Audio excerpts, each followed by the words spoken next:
শুরুতেই একটা দারুণ খবর দিয়ে আজকের আলোচনা শুরু করা যাক। আকাশে বাতাসে এখন একটা নাম ঘুরছে, আর সেটা হলো জেমস স্মিথ। কেকেআর ফ্যানদের মধ্যে জেমস স্মিথকে নিয়ে যা উত্তেজনা তা যেন সোশ্যাল মিডিয়ায় দাবানলের মতো ছড়িয়ে পড়েছে। খবরটা হলো জেমস স্মিথ নাকি পরের মিনি অকশনে থাকছে।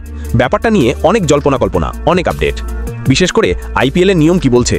নতুন যে নিয়ম এসেছে তাতে বলা হয়েছে যে কোনো খেলোয়াড় যদি অকশনে এড়িয়ে যান তবে পরের অকশনে তাকে অংশগ্রহণে বাধা দেওয়া হবে।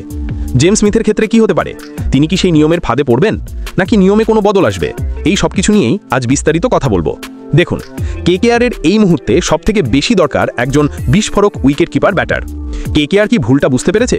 মনে করে দেখুন, গত বছর আপনার হাতে ফিল সল্টের মতো একজন বিধ্বংসী ওপেনার ছিলেন, অথচ আপনারা তাকে ধরে রাখলেন না, বা হয়তো কম্বিনেশনের কারণে তাকে রিটেন করতে পারলেন না। আর তার ফল কি হলো?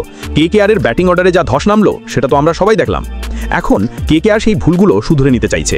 এখন আর সেই পুরনো ধাঁচের উইকেট কিপার ব্যাটসম্যানদের দরকার নেই।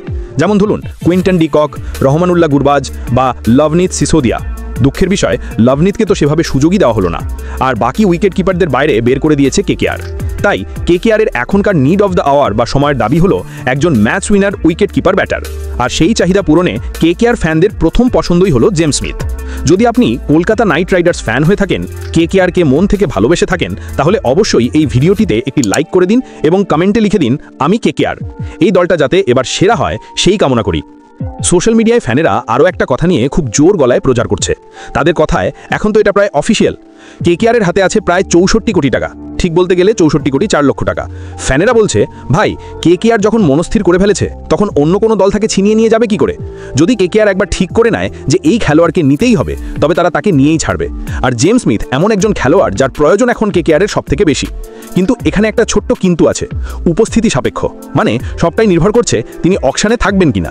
আইপিএলের নিয়ম হয়তো তাকে অনুমতি নাও দিতে পারে, কিন্তু সেই নিয়েও আলোচনা চলছে। আপনি হয়তো দেখেছেন কেকেআরের ফ্যান পেজগুলোতে লেখা হচ্ছে confirmed James Smith will be part of the 2026 auction. James স্মিথকে এখন কেকেআরের জার্সিতে এডিট করা ছবিতেও দেখা যাচ্ছে। কিন্তু প্রশ্ন হলো, আইপিএল গভর্নিং বডি কোনো ঘোষণা করার আগেই বা প্লেয়ারদের চূড়ান্ত তালিকা তৈরি হওয়ার আগেই মানুষজন এটা নিশ্চিত হয়ে গেল কি করে? আমরা সবাই জানি আগে সব ফ্র্যাঞ্চাইজি মিলে একটা তালিকা তৈরি করে কোন কোন খেলোয়াড়কে তারা অকশনে চায়। তারপর সেই তালিকা থেকে একটা ফাইনাল লিস্ট তৈরি হয়, আর সেই জাজমেন্ট ডেতে দেখা যাবে কে কোন দলে যাচ্ছেন। এই আলোচনা শুরু হওয়ার পিছনে একটা বড় কারণ আছে। স্পোর্টস কমেন্টেটর হর্ষা ভোগলেরও একটা মন্তব্যকেও অনেকে শেয়ার করছেন।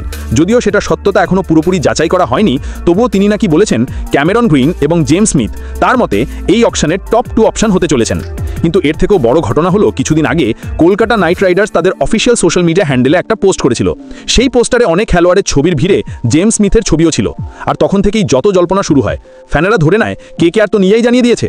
কেকেআর যেন ফ্যানদের কাছে জিজ্ঞাসা করছিল আপনারা কাকে দলে চান, আর ফ্যানেরা সেখানে হট পিক হিসাবে ক্যামেরন গ্রিনের পাশাপাশি জেমস স্মিথেরও নাম দেয়। আর তখনই জেমস স্মিথকে নিয়ে কেকেআরের ফ্যানদের উত্তেজনা তুঙ্গে ওঠে। আসুন এবার আইপিএলের নিয়মগুলো একটু সহজভাবে জেনে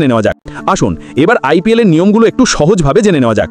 আইপিএল প্লেয়ার রেগুলেশনস 2025-2027 অনুযায়ী জেমস স্মিথকে নিয়ে যে আলোচনা চলছে তা হলো তিনি নাকি আগের মেগা অকশনের জন্য নাম নথিভুক্ত করেননি, রেজিস্টার করেননি। নিয়মে বলা হয়েছে যদি কোনো বিদেশি খেলোয়াড় ওভারসিজ প্লেয়ার মেগা অকশনের জন্য নাম রেজিস্টার না করেন তবে তাকে পরের ছোট অকশনে সুযোগ দেওয়া হবে না। এই নিয়মের কেবল একটি ব্যতিক্রম আছে, যদি কোনো খেলোয়াড়ের চোট বা চিকিৎসা সম্পর্কিত কোনো সমস্যা থাকে, তবে সেই ক্ষেত্রেও প্লেয়ারের দেশের ক্রিকেট বোর্ডকে সেটা বড় অকশনের আগেই অনুমোদন বা কনফার্ম করতে হবে। এই নিয়ম যদি সত্যি হয় তাহলে জেমস স্মিথের এবারের মিনি অকশনে অংশগ্রহণ করা হয়তো সম্ভব হবে না। কিন্তু এখানেই একটা কথা আসে, কখনো কখনো দেখা যায় যে কিছু খেলোয়াড় নাম রেজিস্টার করেন, কিন্তু ফ্র্যাঞ্চাইজিরা হয়তো সেই সময় তাকে শর্টলিস্ট করেনি, সেই সময় হয়তো সেই খেলোয়াড়কে নিয়ে তেমন আলোচনা হয়নি। এখন জেমস স্মিথ একজন তারকা হয়ে উঠেছেন, তাই এই নিয়ে একটা সংশয় তৈরি হয়েছে। তবে আইপিএলের নিয়ম যা বলছে তাতে হয়তো ব্যাপারটা একটু জটিল হতে পারে। কিন্তু ফ্র্যাঞ্চাইজিরা যদি চায় তারা কিন্তু আইপিএল গভর্নিং বডির কাছে অনুরোধ করতে পারে। তারা বলতে পারে, দেখুন আমাদের এই রকম একজন খেলোয়াড় দরকার, তার জন্য আমরা কোটি কোটি টাকা খরচ করতে রাজি। তাহলে কি কোনোভাবে নিয়মের মধ্যে একটু পরিবর্তন আনা যায় বা কোনো নতুন রাস্তা বের করা যায় যাতে আমাদের চাহিদা মতো খেলোয়াড়কে আমরা পাই?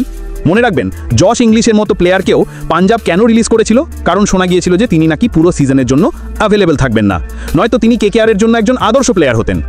জশ ইংলিশ চলে যাওয়ার পর এই মুহূর্তে একজন বিধ্বংসী উইকেট কিপার ব্যাটারের অভাবটা আরও বেশি করে সামনে এসেছে। আর এই মুহূর্তে বিশ্বের ক্রিকেটে যার ব্যাটে আগুন ঝরছে তিনি হলেন জেমস স্মিথ। তিনি 3 ফরম্যাটে ইংল্যান্ডকে প্রতিনিধিত্ব করেছেন। তার শেষ টি-20 ইনিংসটা মনে আছে? ওয়েস্ট ইন্ডিজের বিপক্ষে মাত্র 26 বলে 60 রান। আর টেস্ট ক্রিকেটে 84 রানে 5টা উইকেট পড়ে যাওয়ার পর তিনি নামেন এবং 180-র বেশি একটি ইনিংস খেলেন, যা কিনা মাত্র 200-র কিছু বেশি বলের মধ্যে। রেড বল ক্রিকেটে এরকম একটা ইনিংস দেখে ক্রিকেট বিশ্ব বলেছে, এই হলো সেই খেলোয়াড়, একে খেলাতেই হবে। এর আইপিএলে থাকাটা আইপিএলের জন্য একটা বিরাট বিজ্ঞাপন। জেমস স্মিথ নিজেও তার যোগ্যতা প্রমাণ করেছেন। এই বছরের শুরুতে যখন তিনি ভারতের বিপক্ষে টি-20তে অভিষেক করেন, তখন তিনি বলেছিলেন, আমি আইপিএলে খেলতে ভালোবাসি, যখনই সুযোগ পাবো খেলবো। একজন তরুণ খেলোয়াড়ের স্বপ্ন থাকে প্রথমে নিজের দেশের জন্য খেলা, আর তারপর আন্তর্জাতিক পর্যায়ে নিজের দক্ষতা প্রমাণ করার পর বিশ্বের বড় বড় লিগগুলোতে খেলা।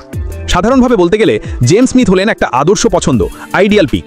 কেকেআর টিম সিফার্টকে নিতে পারে সেই আলোচনাও আছে, কিন্তু কেকেআর ফ্যানেরও তো মনস্থির করে ফেলেছে। তাদের মতে জেমস স্মিথের চেয়ে ভালো আর কেউ হতে পারে না। ফিল সল্টের অভাব পূরণের জন্য এই মুহূর্তে জেমস স্মিথই সেরা।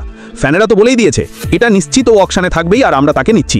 জেমস স্মিথ হোক বা ক্যামেরন গ্রিন, এই দুজন খেলোয়াড় যদি দলে আসে, তাহলে কেকেআরের ভিতরে যে শূন্যতাটা আছে সেটা অনেকটাই পূরণ হবে। ফ্যানেরা মনে করছে ফিল সল্টের পর জেমস স্মিথই হলেন নেক্সট বিগ থিং।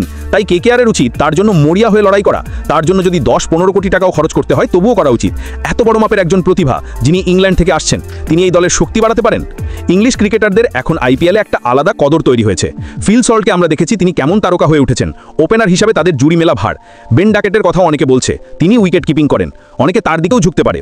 কিন্তু কেকেআর ফ্যানদের কাছে এই মুহূর্তে সবথেকে বড় নাম হলেন জেমস স্মিথ। জেমস স্মিথ কি সত্যি সত্যি অকশানের অংশ হতে চলেছেন? নিয়ম তার পক্ষে যাবে নাকি বিপক্ষে, নাকি এমন কোনো রাস্তা বেরোবে যাতে আমরা তাকে আইপিএলে দেখতে পাই? এটা দেখার জন্য আমরা সবাই অপেক্ষা করব। ফ্যানেরা তো বিশ্বাস করেই নিয়েছে। আপনার কি মনে হয়, জেমস স্মিথ কি কেকেআরের জন্য এই মুহূর্তে সবথেকে বেশি দরকারি খেলোয়াড়? কমেন্ট বক্সে আপনার মতামত অবশ্যই জানাবেন। আর আপনার মতে কেকেআরের সেরা একাদশ কেমন হওয়া উচিত সেটাও লিখে জানান।